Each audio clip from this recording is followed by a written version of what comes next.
이번 분석을 시작하기 앞서 투자 판단의 최종 책임은 투자자 본인에게 있다는 점을 명확히 말씀드립니다. 저희는 단순 참고용 정보나 분석을 제공할 뿐 특정 종목이나 섹터에 대해 매수나 매도를 절대 추천하는 것이 아닙니다. 자, 오늘 우리가 함께 아주 깊숙이 파헤쳐볼 기업, 바로 로크입니다. ROKU. 아마 많은 분들이 집에서 TV 켜고 넷플릭스나 유튜브 보실 때 리모컨이나 화면 한쪽 구석에서 이 이름을 본 적 있으실 거예요. 어쩌면 지금 여러분 댁의 스마트 TV? 그게 바로 로크 TV일 수도 있죠. 근데요, 이 회사를 그냥 스트리밍 기기 만들거나 TV 소프트웨어 만드는 곳, 이 정도로만 생각하면 그건 정말 거대한 빙산의 일각만 보는 겁니다. 로크는요, 지난 10여 년간 우리가 컨텐츠를 소비하는 방식이 완전히 뒤바뀌는, 그러니까 케이블 TV 시대가 저물고 스트리밍 시대가 열리는 그 거대한 변화의 바로 한가운데서 누구보다도 영리하게 자기 자리를 만들어 온 선수예요. 오늘 저희는 로크가 어떻게 스트리밍 시대의 가장 중요한 길목, 바로 그 관문을 장악했는지, 그리고 그 관문을 발판 삼아서 단순한 문지기를 넘어 거대한 제국을 세우려는 야망을 어떻게 키워가고 있는지, 그들의 비즈니스 모델 숙살부터 최신 재무 상태의 빛과 그림자, 또 그들을 위협하는 거대한 경쟁자들과 그럼에도 불구하고 남아있는 기회까지 모든 걸 하나하나 입체적으로 뜯어보겠습니다. 로크라는 기업의 진짜 모습을 꿰뚫어 보려면 먼저 이 질문부터 한번 진지하게 생각해 봐야 합니다.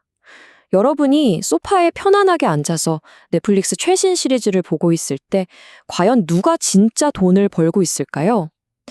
가장 먼저 떠오르는 답은 당연히 넷플릭스겠죠? 매달 구독료를 내고 있으니까요. 물론 맞는 말입니다. 하지만 그게 이야기의 전부는 아니에요. 스트리밍 산업 생태계는 생각보다 훨씬 더 복잡합니다. 자, 한번 상상해 보세요. 여러분이 리모컨으로 넷플릭스 앱 아이콘을 딸깍 누르는 그 순간부터 영상이 나올 때까지 무슨 일이 일어날까요?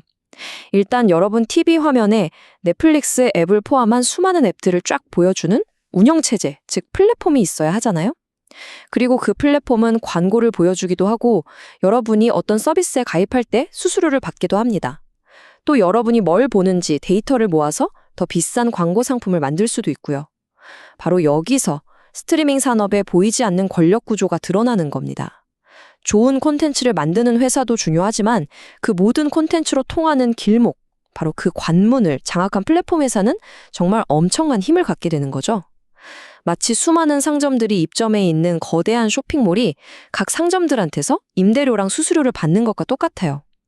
로쿠는 바로 그 스트리밍 세계의 가장 거대한 쇼핑몰, 가장 중요한 관문을 차지한 플레이어인 셈입니다. 그럼 지금부터 로쿠의 핵심 비즈니스 모델을 본격적으로 해부해 보겠습니다. 로쿠의 전략은 정말 흥미로운데요.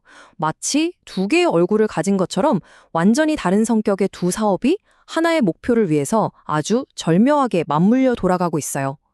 첫 번째 사업은 당장 돈 버는 것보다는 최대한 많은 고객을 자기네 생태계 안으로 끌어들이는 데에 집중하고요. 그리고 두 번째 사업은 그렇게 모인 수많은 고객들을 기반으로 본격적으로 엄청난 수익을 만들어내는 역할을 합니다. 이 두 사업이 어떻게 서로 밀어주고 끌어주면서 강력한 시너지를 내는지 그 메커니즘을 이해하는 게 로쿠라는 기업을 분석하는 가장 중요한 첫걸음이라고 할 수 있겠습니다. 로쿠의 전체 비즈니스 전략을 딱 한마디로 요약하는 핵심 개념이 바로 이 면도기와 면도날 모델입니다. 비즈니스 스쿨에서는 거의 교과서처럼 가르치는 아주 고전적이면서도 시대를 초월해서 강력한 힘을 발휘하는 전략이죠. 어떤 분들은 지킬 앤 하이드 전략이라고 부르기도 해요. 핵심은 이겁니다. 처음에 고객이 사야 하는 제품, 즉 면도기는 아주 싸게, 심지어는 원가보다도 싸게, 그러니까 손해를 보면서 팔아요. 일단 우리 면도기를 쓰게 만들어서 우리 생태계에 묶어두는 거죠.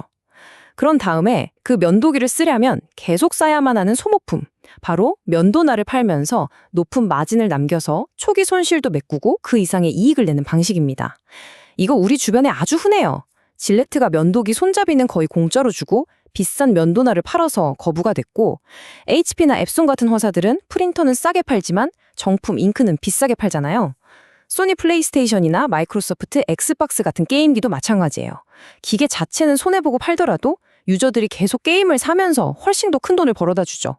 로쿠는 바로 이 검증된 성공 공식을 스트리밍 시대에 맞춰서 누구보다 영리하게 적용한 겁니다.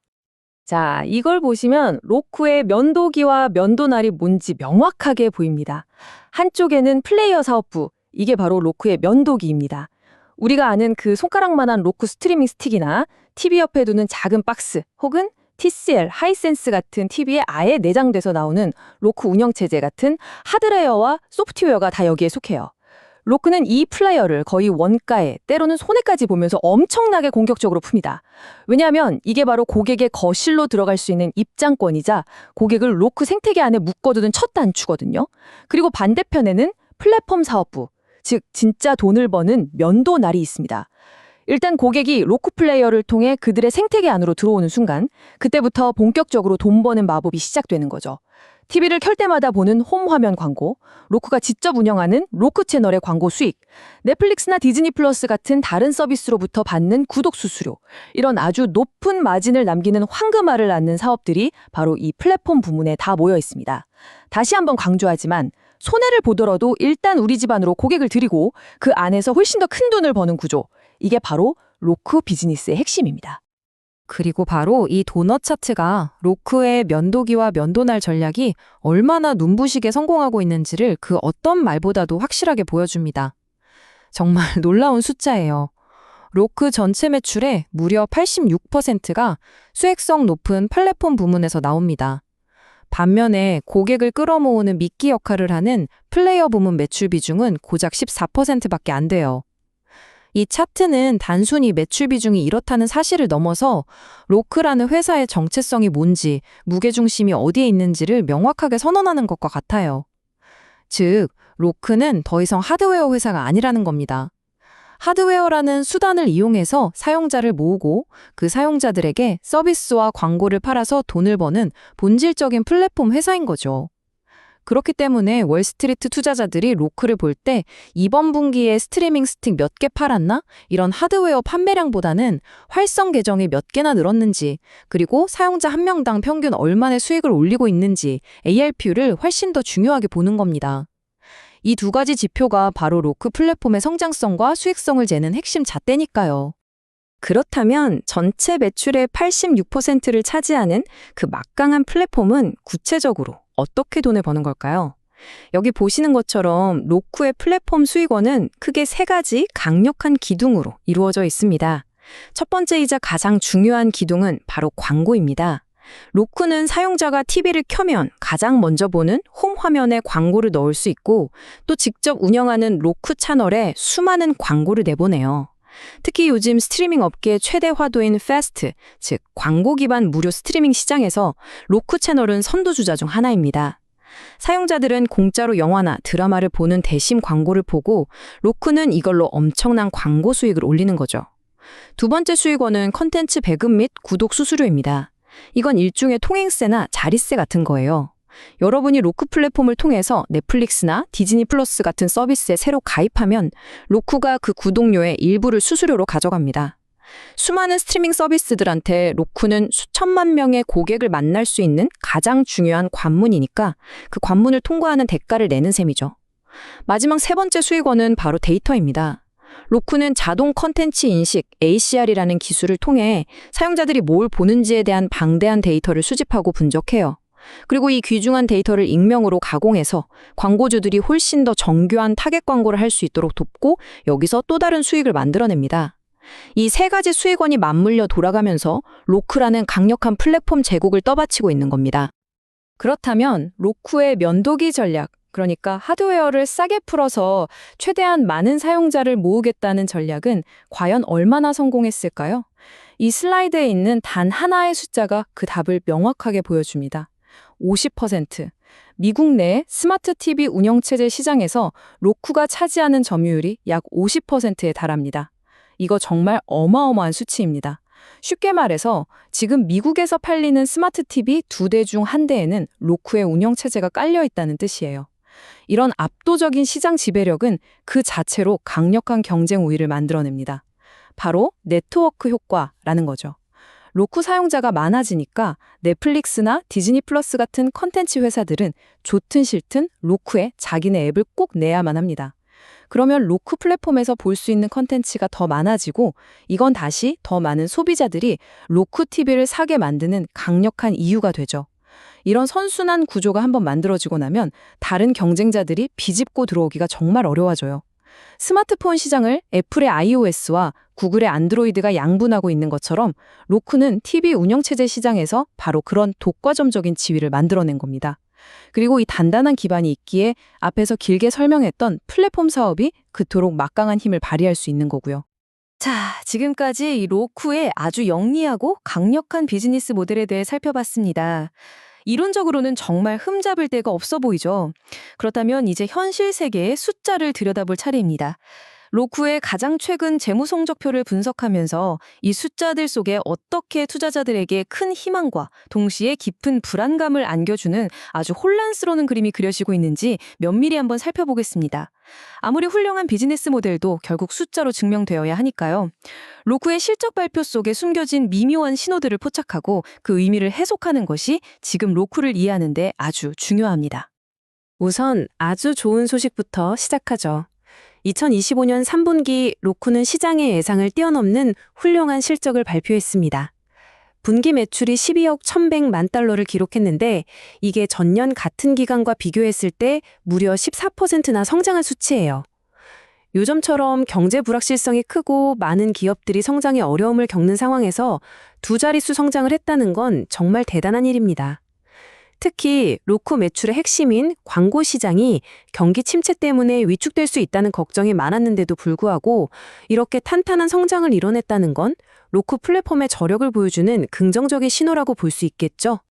그리고 이번 실적 발표의 하이라이트, 정말로 중요한 포인트가 바로 이겁니다. 로쿠가 2021년 이후 정말 오랜만에 처음으로 영업이익 흑자를 냈다는 사실이에요.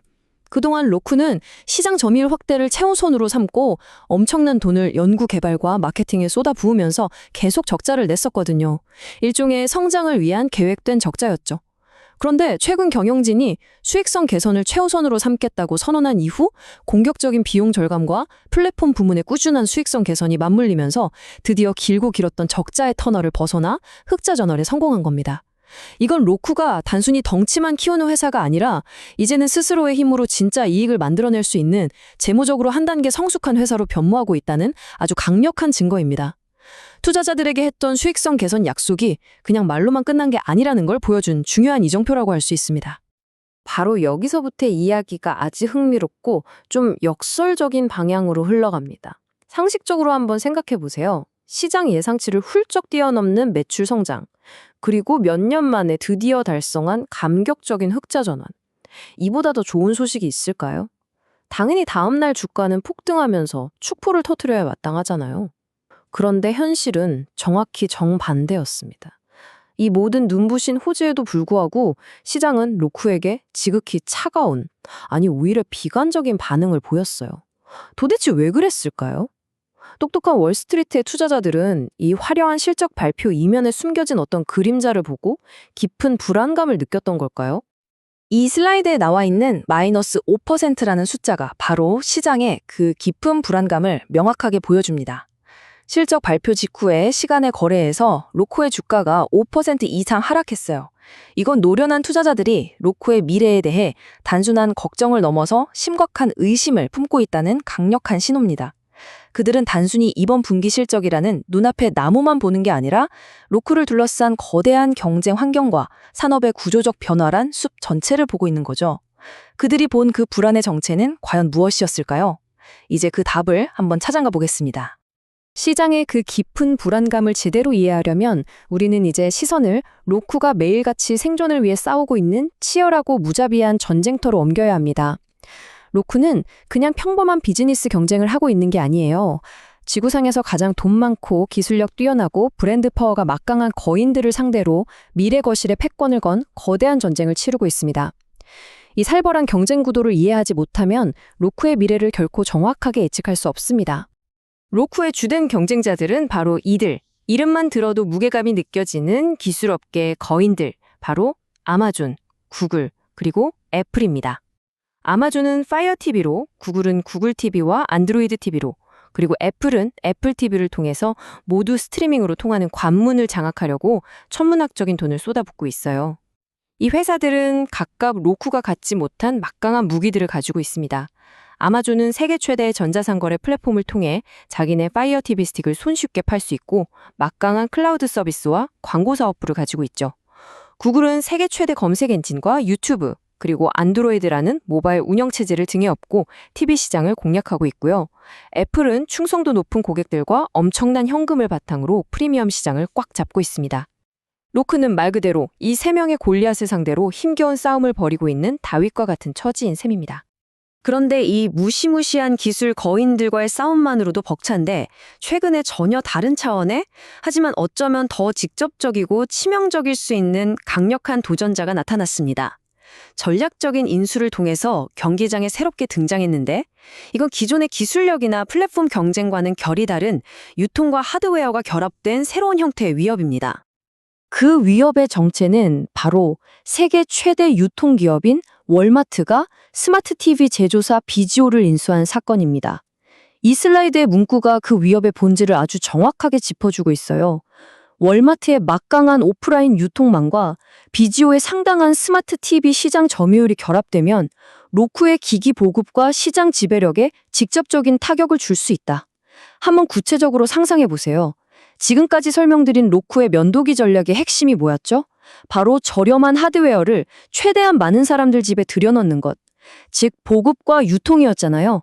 그런데 미국 전역에 거미줄처럼 퍼져있는 매장을 가진 유통 공룡 월마트가 이제 자기 자회사가 된 비지오 TV를 자체 브랜드 상품처럼 전폭적으로 밀어주기 시작하면 어떻게 될까요? 월마트 매장의 가장 좋은 자리, 가장 눈에 잘 띄는 곳에는 비지오 TV가 산더미처럼 쌓여서 파격적인 할인가에 팔리고 로쿠 기반의 TCL이나 하이센스 TV는 구석진 자리로 밀려날 수 있습니다.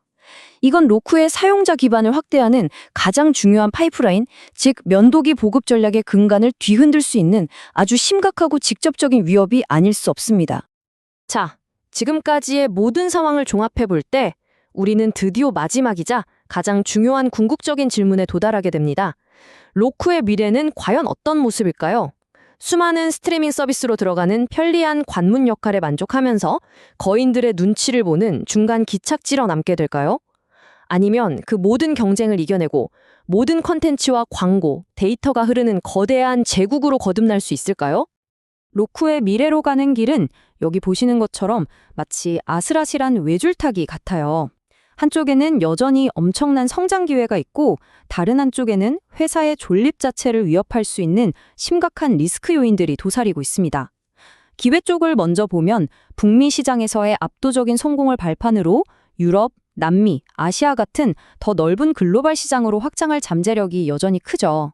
또 수집된 방대한 시청 데이터를 인공지능 기술과 결합해서 광고 기술을 더 고도화하고 수익성을 높일 수도 있습니다. 그리고 로쿠 채널에 대한 오리지널 콘텐츠 투자를 늘려서 플랫폼 자체의 매력을 높이는 전략도 가능하고요. 하지만 반대편의 리스크도 결코 만만치 않습니다. 앞에서 살펴본 아마존, 구글, 애플, 월마트와의 살벌한 경쟁은 앞으로 더 치열해질 게 뻔하고요. 또 전 세계적으로 강화되고 있는 개인정보 보호 규제는 로쿠의 데이터 기반 광고 사업 모델에 큰 타격을 줄 수 있습니다. 그리고 경기 침체가 본격화되면 기업들이 광고 예산을 가장 먼저 줄이기 때문에 광고 매출 비중이 높은 로쿠는 직접적인 타격을 입을 수밖에 없죠. 그리고 그 리스크들은 그냥 막연한 걱정이 아닙니다. 여기 보시는 것처럼 아주 구체적이고 현실적인 위협으로 다가오고 있어요. 예를 들어 아마존은 최근에 자기네 광고 구매 플랫폼을 파이어 TV랑 더 긴밀하게 통합하면서 로쿠의 핵심 수익원인 광고 시장을 직접적으로 겨냥하고 있습니다. 광고주 입장에서는 아마존 플랫폼을 통해 쇼핑 데이터랑 시청 데이터를 결합한 광고를 하는 게 더 매력적일 수 있거든요. 또 데이터 프라이버시 문제는 로쿠의 아킬레스건이 될 수 있습니다. 실제로 최근 미국 플로리다에서는 로쿠가 부모 동의 없이 아동의 시청 데이터를 불법적으로 모아서 광고주에게 팔았다는 혐의로 집단 소송이 제기되기도 했어요. 만약 이런 소송에서 지거나 관련 규제가 더 강해진다면 로쿠의 데이터 기반 광고라는 핵심 경쟁력 자체가 흔들릴 수 있는 잠재적인 시한폭탄과도 같습니다. 로크를 둘러싼 이처럼 팽팽한 기회와 위협의 공조는 전문 분석가들이 이 회사의 가치를 평가하는 방식에서도 그대로 드러납니다. 이 슬라이드가 그 모순적인 상황을 완벽하게 요약해서 보여주죠. 예를 들어 기업의 미래 현금 창출 능력을 예측해서 현재 가치를 계산하는 현금 흐름 할인, DCF 모델 같은 일부 평가 방식으로는 로쿠의 현재 주가가 본질 가치에 비해 저평가되어 있다는 결론이 나오기도 해요. 이건 로쿠가 가진 플랫폼의 미래 성장 잠재력을 아주 높게 보는 낙관적인 관점이죠. 하지만 회사가 지금 버는 이익 대비 주가가 얼마나 높은지를 보는 주가 수익 비율, PER 같은 전통적인 잣대를 들이대면 로쿠는 동종업계 다른 기업들에 비해 밸류에이션 부담이 아주 높다는, 즉 고평가되었다는 정반대의 결론이 나옵니다. 어떤 잣대를 쓰느냐에 따라서 저평가와 고평가라는 극단적인 결론이 동시에 나오는, 그야말로 시장의 뜨거운 기대와 차가운 우려가 팽팽하게 맞서고 있는 상황인 겁니다. 그래서 우리가 이 긴 분석을 통해 도달할 수 있는 최종적인 결론은 결국 이 질문으로 다시 돌아옵니다. 로크는 스트리밍 시장에서 수익성 있고 지배적인 플랫폼으로서의 성공을 계속 이어가면서 진정한 제국으로 거듭날 수 있을까요? 아니면 현재의 성공은 아마존과 구글 같은 거인들이 본격적으로 TV 시장에 집중하기 전까지 운 좋게 디지털 부동산의 좋은 자리를 잠시 차지하고 있었던 것에 불과할까요? 과연 로크는 거대 경쟁자들의 파상 공세를 막아내고 스트리밍 시대의 단순한 관문을 넘어 모든 것을 지배하는 제국으로 발전할 수 있을지, 아니면 결국 그들의 힘에 밀려 역사의 뒤안길로 사라지게 될지, 그 미래는 여전히 짙은 안개 속에 가려져 있습니다. 다시 한번 말씀드리지만 투자 판단의 최종 책임은 투자자 본인에게 있다는 점을 명확히 말씀드립니다. 저희는 단순 참고용 정보나 분석을 제공할 뿐 특정 종목이나 섹터에 대해 매수나 매도를 절대 추천하는 것이 아닙니다. 항상 여러분의 성공 투자를 기원합니다. 내용이 좋으셨다면 구독, 좋아요 부탁합니다.